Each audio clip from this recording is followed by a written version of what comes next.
we, the six of us, and on behalf of other aspirants, that we are surprised to what has happened.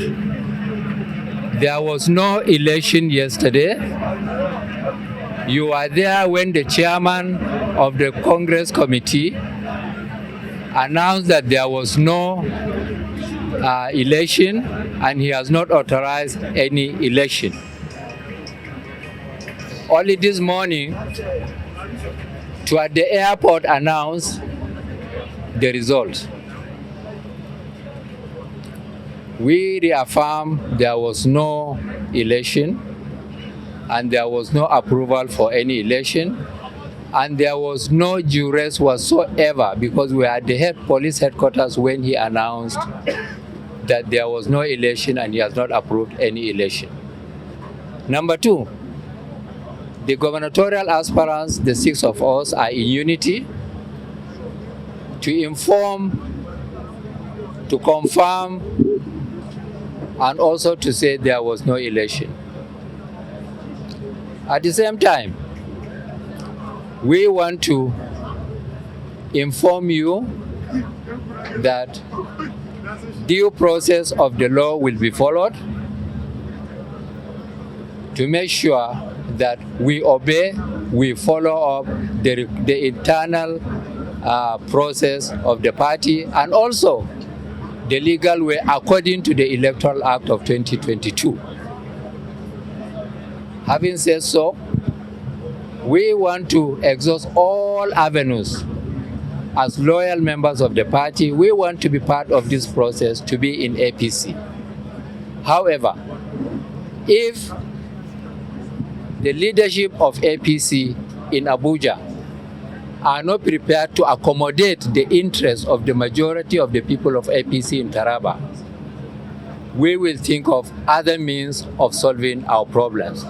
But now it is left to them to solve this problem, or we take what is absolutely necessary to protect the interests of the people of APC in Taraba State. So the six of us are here and we stand in unity. So there's no fear, we are not going back.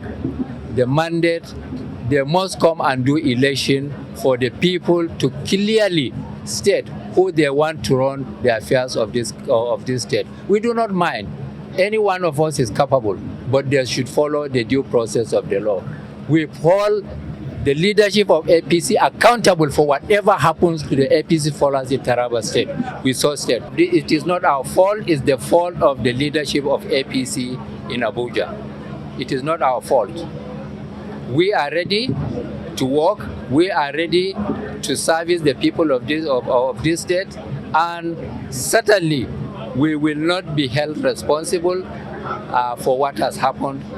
The people responsible that are trying to sweep the mandate of the people of APC in Taraba are the people that are going to be held accountable. So there's no internal wranglings among us.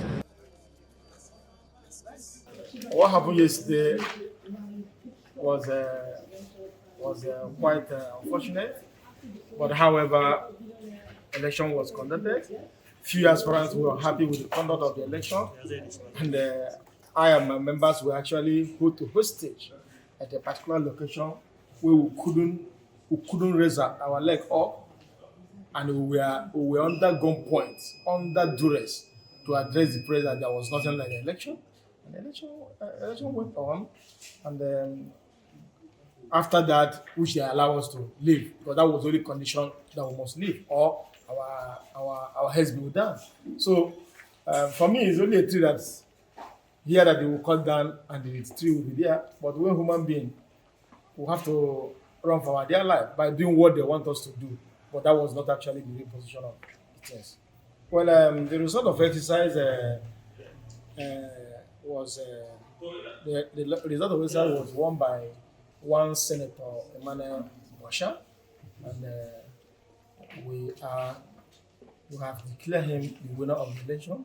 So for me, I don't know what is wrong with the stakeholders or what are the issues, but it's a family affair. I believe that they will resolve the matter at due course so that we can take over the government house of Taraba State at the coming next year election. But I believe, like I said, this is one family. It's a family business. It's a family matter. APC is one family. We're going to resolve it at due course. But we are not happy with where we were treated at the state, because we have sent by the national to come and do our duty, and we did it to the best of our ability. Unfortunately, it turned out the way it turned. I appeal to them to sheathe their sword and the spirit of sportsmanship prevail upon them. This is my prayer. But at a designated time interval, I am going to reach out to them individually and collectively. Naturally, one must emerge among many contestants. This is not a do or die matter. It's a matter to restore the glory of our state. It's not about my individual self. It's not about their individual selves. It's about restoring the lost glory of Taraba State. So I pray God will give them understanding. They will join me so that we work together. By my inclination, I am a team player, because it requires all hands to be on deck for us to achieve the noble objective set before us to redefine a roadmap for Taraba State. And I want to say I accept this offer from my party and pledge to work in harmony with those who contested with me. And I'm making this solemn call to them that let us close ranks and define a new roadmap for the APC, which had long been in the opposition. So I pray and crave the indulgence of all involved in this contest to sheathe their sword so that we can face the battle ahead to bring glory to our party through divine direction.